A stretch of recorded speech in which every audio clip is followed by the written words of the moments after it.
महादुर्गढ़ से पत्रकार प्रवीण चोपड़ा की रिपोर्ट। सार्थक सेवा समिति ने विद्यार्थियों और शिक्षकों को पर्यावरण के प्रति किया जागरूक। पर्यावरण संरक्षण दिवस के मौके पर सार्थक सेवा समिति ने 4 स्कूलों में जाकर बच्चों और शिक्षकों को पर्यावरण के विषय में जानकारी देते हुए इसमें सुधार करने के लिए कुछ बिंदुओं पर विचार साझा किए। इस पर बात करते हुए समिति के अध्यक्ष श्री NS कपूर ने पर्यावरण पर विस्तार से चर्चा की और देश और विदेशों में प्रति व्यक्ति पेड़ों की औसत की जानकारी भी दी। इस मामले में हमारे देश की स्थिति बहुत ही नाजुक है। जिस शहर में हम रह रहे हैं उस बहादुरगढ़ की हालत तो बद से बदतर है। इसे सुधारने का जिम्मा हम सब का है, वरना आने वाली पीढ़ी हमें माफ नहीं करेगी। इसके लिए सभी उपस्थित विद्यार्थियों और शिक्षकों को शपथ ग्रहण भी कराई कि हम सब अधिक से अधिक पौधारोपण करेंगे और दूसरों को भी इसके लिए उत्साहित करेंगे ताकि आने वाली पीढ़ी भी आराम से जीवन व्यतीत कर सके। समिति ने जीत आर्य स्कूल शास्त्री नगर, जीत आर्य स्कूल आर्य नगर, राजकीय प्राथमिक मॉडल स्कूल किला मोहल्ला और सैनी मॉडल स्कूल सैनीपुरा में आज का ये प्रोग्राम किया। इस पर समिति अध्यक्ष कपूर साहब ने स्वरचित एक ऐसी धमाकेदार और प्रभावशाली कविता सुनाई कि सबके दिलो दिमाग खुल गए।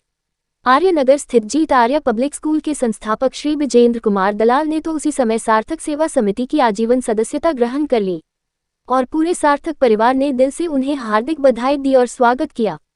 सभी स्कूलों में भेंट स्वरूप एक पौधा समिति की तरफ से दिया गया।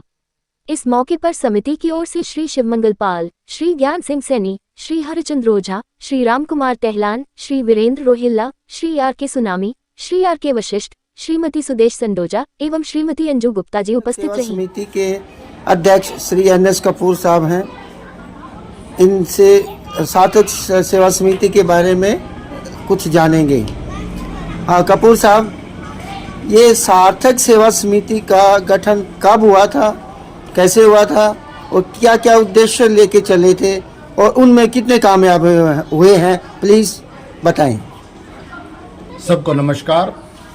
देखिए, जहाँ तक इस बात की सवाल ये है कि भी कब शुरू किया, हमने 2016 में 11 जो मेंबर्स थे हमारे फाउंडर मेंबर, सभी करीब करीब पेंशनर्स थे और हमने इसका गठन करने के कई कारण थे हमारे।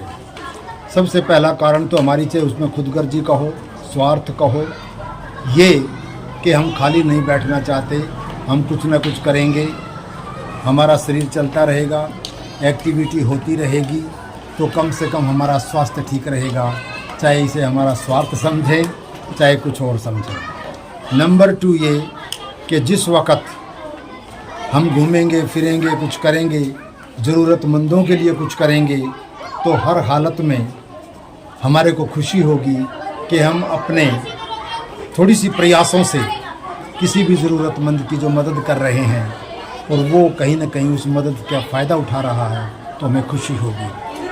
हेल्थ और एजुकेशन के ऊपर हम ज़्यादा फोकस रखते थे और एक हमने सेक्टर 9A के कम्युनिटी सेंटर में सार्थक पब्लिक लाइब्रेरी का गठन किया था आज से 6-7 साल पहले, जिसमें करीब करीब आज तक दूर दूर के बच्चे जो करीब करीब समझ लो कि 300 से ऊपर 350 के करीब बच्चे आज तक आए हैं लाइब्रेरी में, जिनमें से हमारे नॉलेज के मुताबिक और भी बतरे सेलेक्ट हुए होंगे जिनका पता नहीं हम चला हमें, लेकिन कम से कम जो है ना 40-50 बच्चे हमारे नॉलेज में हैं जो अच्छी जगहों पर जिनका सिलेक्शन हुआ। तो सार्थक परिवार इसी बात से गदगद है कि हम अपने लिए तो सब करते हैं, अगर हमारे प्रयासों से अगर कुछ भविष्य सुधरा है तो हम धन्य हो गए। दूसरी बात, अब हम जो भी कुछ करते हैं अभी पर्यावरण के लिए हम इधर उधर घूम रहे हैं, लोगों को जागरूक कर रहे हैं, हालांकि हम कुछ नहीं दे रहे किसी को भी, मगर कम से कम समाज को जागरूक तो कर सकते हैं।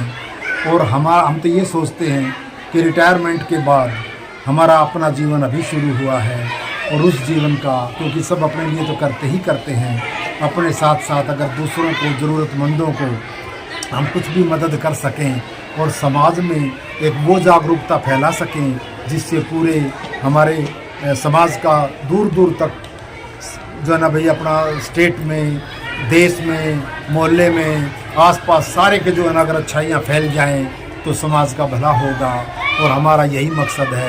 सार्थक परिवार इसी में लगा हुआ है और मुझे बहुत गर्व है अपने सार्थक परिवार पर कि हम लगातार अपनी सार्थकता को कायम रखते हुए इस तरफ कदम बढ़ा रहे हैं और मुझे उम्मीद है कि इसी तरह से हमारे कदम रुकेंगे नहीं।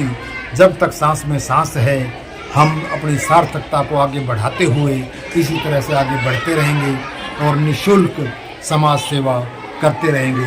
बहुत बहुत धन्यवाद।